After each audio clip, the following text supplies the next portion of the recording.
turakwitabye karamenya gasani kuko duhamagara kuri buri munsi kubera impuhwe zawe nyinshi utugenze uko ushaka ku izina ry'Imana Data na Mwana na Roho Mutagatifu amen. Amahoro bana b'Imana ni muhumure, Nyagasani araduhamagaye ngo tumukurikire kandi tumukurikize maze tubeho neza. Dore ubutumire invitation Imana iduhaye kuri wa gatatu cy'umwaka cya 2026 tariki 28 Nzeri 2022. Isomo ryamye mu gitabo cya Yobu umutwe wa 9 umurongo wa 1 kugeza ku 12, wa 14 kugeza ku 16. Inshuti zayo zimaze kumushinja afata ijambo agira ati, nzi neza ko ari uko bigenda, none se muntu yatsinda Imana ate? Yashatse kujya impaka nayo niyo yavuga kangahe yo nta na rimwe musubiza. Mu banyabuhanga buhanitse no mu banyembaraga b'indahangarwa ninde wigeze kuyihangara hanyuma akayihonoka? Niyo yimura imisozi mu ibanga yarakari kayibirandura, niyiteza isi umutingito yijagageza inkingi zayo, niyitegeka izuba ntirirase ikabuza n'inyenyeri kumurika. Niyo yonyine yahanze ikirere cy'ijuru igatambagira hejuru y'inyanja, niyo yahanze inyenyeri zishyira hazigenewe maze izita amazina yazo. Niyo yaremye ibintu bikomeye tudashobora gusobanukirwa, irema n'ibindi bitangaje kandi bitabarika. Iyo ihise iruhande rwanjye sinyibona, niyo inyisetseho simbyumva. Iramutse inyeze ikintu ninde wayikoma maze ngo agira ati urakora ibiki? Njyewe se nashobora nte kwihandagaza ngo ndaburana ngo ndashaka ingingo zayitsinda? Njye niyo navuga ukuri bimara iki kwiregura, kandi ariyo mucamanza wanjye ngwiye gutakambira. Niyo nayihamagara ikaza sibe byanyemeza ko yakumva ijwi ryanjye. Iryo ni ijambo ry'Imana. Zaburi 188. Nyagasani wakirana ubwuzu isengesho ryanjye, Uhoraho ndagutabaza umunsi wose, nteze ibiganza mbikwerekejeho. Mbese abapfuye niba uzakorera ibitangaza? Hari ubwo se baziyegura ngo bagusingize? Mbese mumva niho baratira impuhwe zawe cyangwa bakavugira ubudahemuka bwawe? Mbese mu mwijima hari icyo bazi ku bitangaza byawe cyangwa cy'ubutabera mu gihugu cy'abibagiranye? Ariko ngenda gutakira Uhoraho kuva mu gitondo mba nakugejejeho isengesho ryanjye. Uhoraho niki cyatuma untererana ukampisha uruhanga rwawe? Nyagasani wakirana ubwuzu isengesho ryanjye. Nyagasani Yesu nabane namwe. Amagambo mu Ivanjili ntagatifu yanditswe na Luka umutwe wa 9 umurongo wa 57 kugeza ku 62. Igihe bari mu nzira bagenda, umuntu umwe aramubwira ati, nzagukurikira aho uzajya hose. Yesu aramusubiza ati, imihari igira amasenga n'inyoni zo mu kirere zikagira ibyari, naho umwana w'umuntu we ntagera aho arambika umutwe. Yesu abwira undi ati, nkurikira. We aramusubiza ati, reka mbanze njye guhamba data. Yesu aramubwira ati, reka abapfu bahamba abapfu babo, naho we genda ujye kwamamaza ingoma y'Imana. Undi nawe ati, mwigisha, nzagukurikira, ariko reka mbanze njye gusezera ko mu rugo. Yesu aramusubiza ati, umuntu wese watangiye guhinga agasubiza amaso inyuma, uwo ntakwiriye gukorera ingoma y'Imana. Iyo ni Ivanjili ntagatifu. Nzagukurikira aho uzajya hose. Amen amen. Bakristo bavandimwe, Yesu Kristo akuzwe. Tumubone tumwereke abandi, tumukurikire buri munsi. Buri munsi gukurikira no gukurikiza Kristo. Umunsi umwe ari mu ishuri yahaye abanyeshuri urugero, uraza kumva naho ruganisha, nuko ngo arababwira mu Gifaransa ati, je suis un seul maître. Maze umunyeshuri umwe nangiye kuvuga ushyanuka cyane ahita atera agatoki hejuru, yumvikane ngo agiye kuza mwarimu. Arongeraho ati, évidemment tu es un seul maître dans le monde, le plus intelligent dans le monde. Nuko mwarimu ahita amubaza ikibazo ati, ngaho mbwira inshinga nakoresheje, quel verbe? Nuko mwarimu aramubwira ati, njye rero nashatse gutondagura inshinga yitwa gukurikira, ngira ngo nkwereke ko ndubusabusa. Hari undi mwarimu wowe utazi utabona aha ngaha nashatse gukurangira, umwarimu nk'uko bivuga w'umuhanga ku isi yose witwa Yesu Kristo. Nuko mwana asubiza amaso inyuma yibaza uburyo inshinga itondagurwa. Je suis le maître ishobora kuba verbe suivre ou bien verbe être. Nuko arareba koko yarashatse kubwira mwarimu ko ari umuhanga, ariko bishoboke ko atarazi aho ubuhanga bukomora. Bakristo bavandimwe, nguko mwarimu, umuntu ufite ubwenge, nta wundi twese dukurikira usibye Yesu Kristo. Niwe muganga mukuru, niwe mwarimu mukuru, niwe twese tugomba kureberaho tukamukurikira kandi tukamukurikiza. Aha turaza kubona ko abenshi tumeze nk'uyu munyeshuri ushobora kwiyemerana na mwarimu we akumva nka mwarimu w'igihangange ndetse akiyemera n'ubwenge bwe, nyamara njye kuvuga ngo ndi umuhanga, ahubwo ubuhanga bwanjye ni Yezu Kristu mbukuraho. Niyo mwarimu w'ukuri ngomba gukurikira kandi nkamukurikiza, apana ngiye kubyiyitirira. Icyo nicyo kitwisha abantu, kwiyitirira ibintu bitari ibyacu, bikaza kurangira aho gukurikira mwarimu mukuru, ngewe ubwanjye ndi kwikurikira, ndi kwireba, ndi kwibona, bikaza kurangira ntageze ku Mana, ntageze kuri Yezu Kristu. Amasomo y'umunsi araryoshye cyane, ubwo nyine tugiye kugenda muri iyo ntego yo gukurikira ndetse no gukurikiza Kristu, mu ngingo igira iti Mana niboneye ubwanjye ko ari wowe ufite ukuri. Amasomo rero agatwereka ko umuntu nubwo yakwivumbura bwahe, umuntu nubwo yahura n'ibyago bwahe, uko waba uri kose ujye umenya ko Imana idusumbye. Rya jambo rya mukuru, ijambo ry'Imana, umva impamvu zose watanga nubwo waba uri umwere kahe, nta na rimwe uzaba umwere utabigizwe n'Imana. Ibyo nibyo twumvise mu isomo rya mbere. Yobu tumaze iminsi dutega amatwi, twatangiye muri iki cyumweru, ahura n'ibyago, abantu n'ibintu bikamushiraho, nuko rero inshuti ze zikamushishikariza gutuka Imana, kuko n'Imana nyine uri kumukorera ibyo byose bibi. Yobu rero ubuhanga bwe bushingiye ko nta na rimwe ijambo ry'umuvumo rirasohoka mu kanwa ke avuma Imana, abwira Imana nabi, atuka Imana. Ngo ubwo ubuhanga nyakuri kutitandukanya n'Imana, ari mu byago, ari mu byishimo, ari mu bibazo, ari mu bitotezo, mu burwayi budakira n'ibindi bibazo byaburiye ibisubizo, ibanga nta rindi ni ukuba kumwe n'Imana, kutitandukanya n'Imana. Ibyo byose rero bigezeho bituma dushyikirana n'Imana, kandi ko tukagendana n'Imana, tukayikurikira kandi tukayikurikiza, kumva ko Imana ari ifite ukuri. Twabyumvise uyu munsi, Yobu asubiza inshuti ze akazereka ko Imana ibyo byose ibizi, ko ari umunyantege nke, ko atakagombye guhangana n'Imana, nta kugisha Imana impaka. Akarya zina ry'umunyarwanda yise umwana we ati ntimugura, nta mpaka, ntimugura. Iyo muguze nyine iraguhenda. Kureka Imana ikatwigarurira, kureka Imana akaba ari igira ijambo rya nyuma iwacu, ndetse n'irya mbere, yewe irya mbere n'irya nyuma, hose Imana akaba ari iri gutugenga. Yobu rero agatwigisha ko turi ibiremwa imbere y'umuremyi, turi abantu imbere y'Imana, turi abanyantege nke imbere y'umuntu ufite ijambo rikomeye imbere y'Imana. Imana niyo nkuru. Ngubwo rero ubuhanga, ibintu byose biri mu Mana nyine. Natwe abakristo bavandimwe, igihe twagwiriwe n'ibyago, ibibazo, ibitotezo, twirinde kujya turusha Imana ubwenge, kuko Imana ni iri hejuru kandi iraturuzi, iratuzi.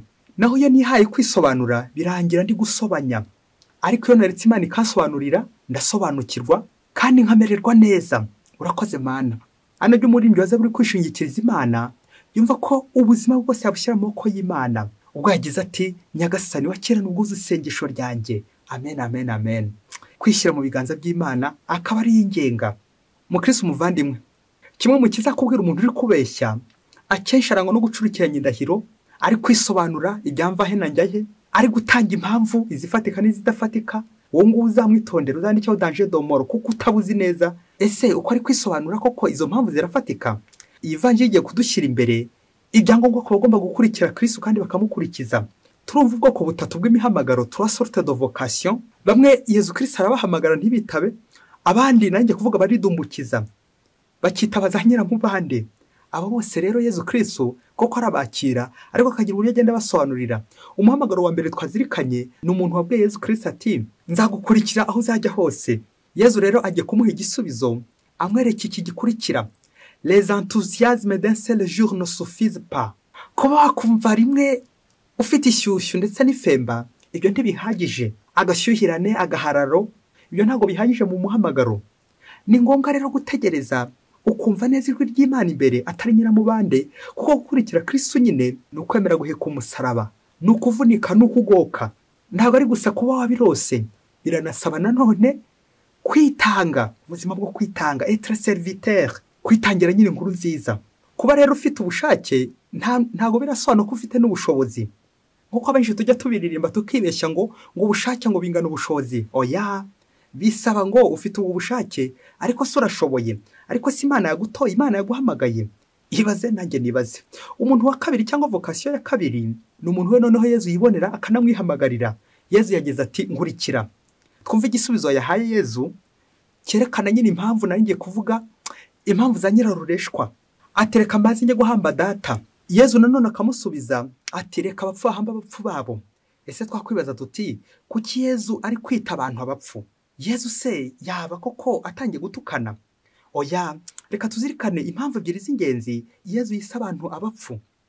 Tuzirikana ko muri Isiraheli bubahaga cyane cyane umurambo, ariko mbere ya byose wasanga Yezu yarabivuze koko ari abapfu, ari abantu bari bapfuye icyo gihe, wasanga nabyo ari byo. Ariko impamvu ya kabiri, la signification théologique ou bien le sens théologique, nuko Yezu yashakaga kuvuga ko abatamukurikira ari abapfu. Ni koko bakristo bavandimwe, nta buzima wagira niba udakurikiye Kristo. Niba utari kumwe na Kristo, nta buzima wagira. Umuntu wese utari muri Kristo burya aba yarapfuye. Udakurikira kandi udakurikiza Kristo aba yarapfuye. C'est la mort. Gukurikira Kristo rero ni ukuva mu rupfu ugana ubuzima. Ngiki gisobanuro Yezu ashatse guha uyu muntu, agira ngo we gukomeza amuhereza impamvu za nyirarureshwa. Vaho ngaho Yezu yagutoye aho bari baragutaye, agira ngo agutume akomeza gutoneshe. None nawe ugiye kwikura amata mu kanwa koko? Akamvugo ngo imboga zibona abana, ndatomboye, Yezu arampamagaye, none nanjye ntangiye kumuhereza impamvu za nyirarureshwa. Aho ngaho nyine nzaba ndi umupfu nanjye. Nyamara igihe cyose nzikura aho ngaho, aho haryoshye, ibyo binzitira, nzaba ndi intumwa ya Kristo, nzaba ndi umwigisha wa Kristo, gukurikira Kristo. Akamvugo ya mwarimu ati je suis un seul maître. Undi wakiyumvira ko mwarimu ari igihangange, kandi mwarimu avuze ko akurikiye Yezu Kristo, mwarimu urukumbi Yezu Kristo. Vocation ya gatatu, uwa gatatu washatse gukurikira Kristo, nawe nanjye kuvuga n'uwiyemeye ko azamukurikira, ariko nanone amuhereza impamvu yo kubanza kujya gusezera ko mu rugo. Ibi gatwibutsa bya bintu byose bituzitira, abantu, ibintu bikatuzitira kubona Imana, bikatuzitira kubona ubuntu bw'Imana, ibintu n'abantu bikatuzitira kubona ubuntu. Ibi nanone bigatwerekeza ku kwibohora ku bintu, détachement matériel, détachement familial, détachement des honneurs, détachement des hommes. Kwibohora ku miryango yacu, abantu ba papa na ba mama, kwibohora ku byubahiro, kwibohora ku bintu, ndetse no kwibohora ku bantu. Nanjye kuvuga nk'ibigare, ikigare kikakuboha kikakubuza Imana, kugira ngo ushobore gukurikira Kristo kandi mukurikize by'ukuri. Ibyo ngibyo bizaba bimpagije nimbikurikiza. Yezu rero akarangiza ivanjiri atubwira nyine ibiranga ushobora kumukurikira wese, ko atagomba kureba inyuma, ahubwo kuko kugenda mu nzira ye, kugira ngo ajye kwamamaza nyine ingoma y'Imana, kuko Imana nyine ari ifite ukuri koko. Impamvu zose nahereza Imana ndi kwisobanura, ndi gukwepa, ngakwepa ubutumwa nk'abacuruzi bakopya imisoro, nta shingiro zifite, kuko Yezu ni ufite ukuri nyakuri koko, naho ngewe ndi ubusa, ntacyo ndicyo. Icy'ingenzi mu Kristo muvandimwe ni ukwemera ko turi abanyantege nke, ariko nanone tukabangura amatwi, navugaga amatwi y'umutima, tukumva ijwi rya Yezu, bityo tukamwumva, tukamukurikira kandi tukamukurikiza. Ese ngewe ni kanganya ntange impamvu za nyirarureshwa? Ubutumwa Imana yanshize mu rugo rwanjye, ngo uyu mugabo simushaka, uyu mugabo ndambiwe no kubana nawe, uyu mugore aransuzugura, uyu mwana ntanyubaha, bikaza kurangira turi gushakisha impamvu za gatanya mu rugo rwacu, impamvu zo gushwana zikaba nyinshi. Izo mpamvu ujye umenya ko ari iza sekibi, no gufunga amatwi, navugaga amatwi y'umutima, ndumva ijwi ry'Imana. Ibi tukabivunira mu matwi nyine, bikaza kurangira Imana ibuze gute? Bikaza kurangira Imana ibuze aho unyura, iguhamagara, yanaguhamagara ntuyumve, ugakomeza kuyininira. Niba se ntari kumvira Imana, aha, Imana ni ifite ijambo rya nyuma mu buzima bwanjye. Umunsi umwe hirya kure cyane muri Afurika, ngo muri community imwe y'abihaye Imana, mu muryango w'abihaye Imana, ngo babanaga neza cyane, bari mu mahoro, batuje, basengera hamwe, bagasangira, bagakora n'ubutumwa nyine bashinzwe, kandi bakawukora neza. Bose banaganira bakaba babanye neza. Nuko umunsi umwe umubikira umwe aza kuvamo, ahambira ibyo byose, nuko arabihambira ngo agiye kwitahira. Ariko bagenzi be babana ntibamenye umugambi yafashe. Nuko aragenda maze guhambira ibyo byose, agenda rwihishwa ntawabwiye, maze ajya kwa mama mukuru, mère générale. Agezeyo afite imbumburi ze, ibikapu bye, abitereka aho ngaho nyine, ngo agiye gusubira muri famiye ye, mu byo kwiha Imana biramurambiye, ararambiwe none aritahiye. Maze ageze kwa mama mukuru aramwicaza, baratangira baraganira. Wa mubikira rero ngo yarafite impamvu eshatu nyamukuru koko zamuteraga kuba yazinuka ubuzima bw'abihaye Imana akigendera. Nuko mama mukuru amutega amatwi, maze wa mubikira atangira kumubwira ati, impamvu ya mbere ngiye gusezera nuko abo tubana uhere kuri mameya yangize umucakara, bangira umucakara, ngirirwa mbakorera imirimo mu rugo, imirimo y'uburetwa, mu gihe abandi babapangiye kujya mu biro, njye bakampangira gukora mu gikoni, imbyiro, imyotsi, bikirwa binyuzuye nirirwa nkora gatuna mbwene. Njye rero nkabona rukungendaho. Impamvu ya kabiri itumye ngiye gusezera nuko abandi bakora ku mafaranga, ariko njye kubera imirimo mu rugo, imirimo y'igikoni, izo byiro zose navuze haruguru, njye iyo baje barangenera gusa bakampereza, kandi nanjye ndi mukuru wagakwiriye kuba ari gutanga nanjye, ngahereza nanjye abo nshatse, ngahereza umuryango wanjye, ariko barangenera. Nyibaza uburyo bakimfata nk'umwana kandi ndi umuntu mukuru. Kuki ngiye batandeka nanjye nkajya ngenera abandi hakurya ngo bajye bangerera.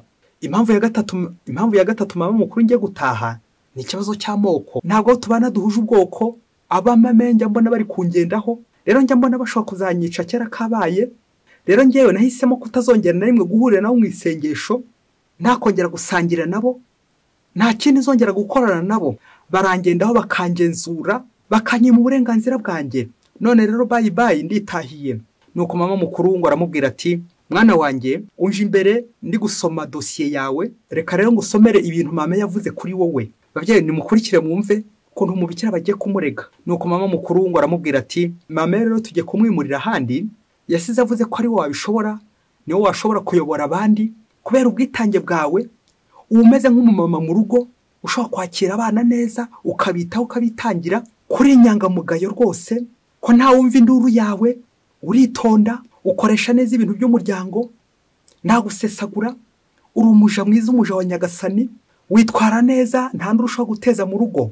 Amen amen. Nuko mama mukuru amaze kumusomera iyo baruwa, wa mame babanaga yari yaranditse ibaruwa yo kumutaka, kumuvuga neza. Ngana kuri ifoto y'umubikira uri imbere ya mama mukuru, ufite n'imbumburi zigiye gutaha, ugeza kumva uburyo bamutatse.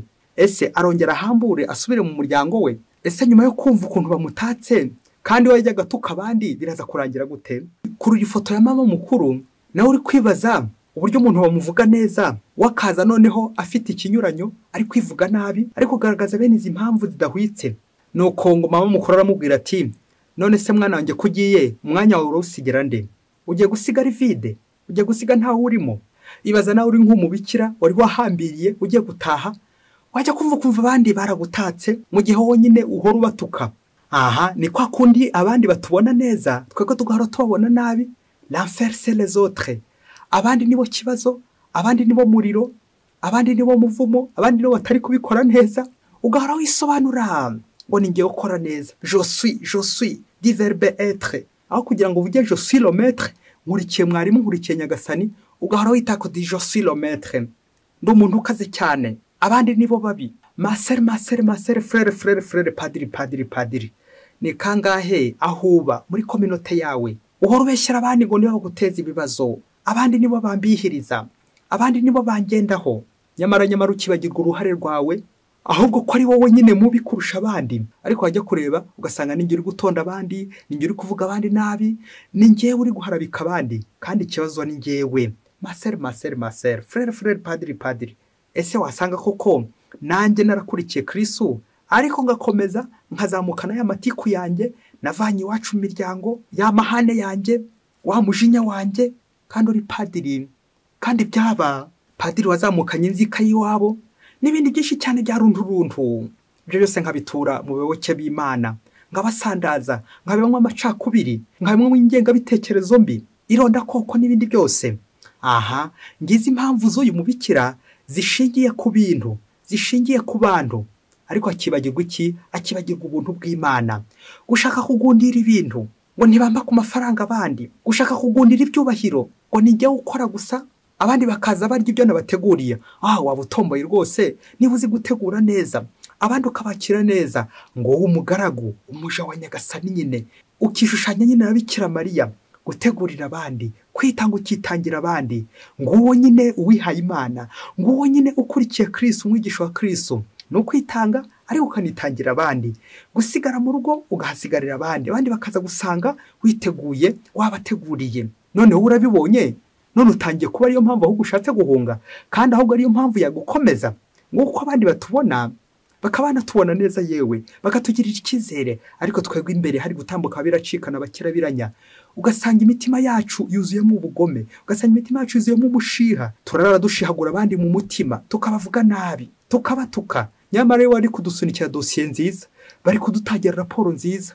Aha, ese ngewe iyo ncecetse mba njunditse iki mu mutima? iyo ncecetse ncecekana Yezu mwarimu mukuru, cyangwa ni umujinya, ni ukugenda avuga abandi, najya gusenga ugasanga ari abandi ndi gutonda, najya kurya ugasanga ari abandi ndi gutonda, ugasanga urugambo rwarandenze, kunenga no kunegura abandi, akantu kose nkanegura abandi nkabavuga nabi. Nshobora no gutabavuga mu ruhame gukarubanda, ariko umutima wanjye buri gihe hakaba huzuye izo nenge, ibyo byaha by'abandi ngenda mbatonda nabi mu mutima. Nyamara nzirikana ngo Imana ni ifite ukuri. Birangira nyine mbonye ko ibyo bintu byose nigira uko kose mari kugenda nteshuka, Imana ni ifite ukuri, Imana ni imbona. Akamvugo y'umuhanga wavuze ati umuntu harimo batatu, hari uko abandi bakubona, bashobora kukubona neza cyangwa nabi, bakagutaka yewe kandi imbere binacika. Mbese nk'uyu mucyo tumaze kumva abandi bavuga neza ariko we agahora abahekenyera amenyo mu mutima. Umuntu wa kabiri nuko wowe wiyizi, uko wibona. Ibi nibyo byaturanze no muri Ivanjiri. Iyi mihamagaro itatu bose harimo kwibona, kwireba, ntibarebe umwarimu mukuru Yezu Kristu, ahubwo bagatangiza abo mpamvu zerekana ko bari kwireba, kwibona. Ni bibi cyane bakristo bavandimwe, ngo kwiyemera, kwirata, kudashaka gukurikira Yezu Kristu ngo utere imbere abari dukurikira kandi tumukurikize. Umuntu wa gatatu nuko Imana yo ikubona. Ibyo nibyo by'ukuri koko. Uko Imana imbona, uko Imana izi, burya nibyo byo. Nintombora Yezu akampamagara, niko koko iryo jwi ni rya Yezu, reka ndikurikire kandi ndikurikize. Uko Imana imbona nibyo by'ukuri koko.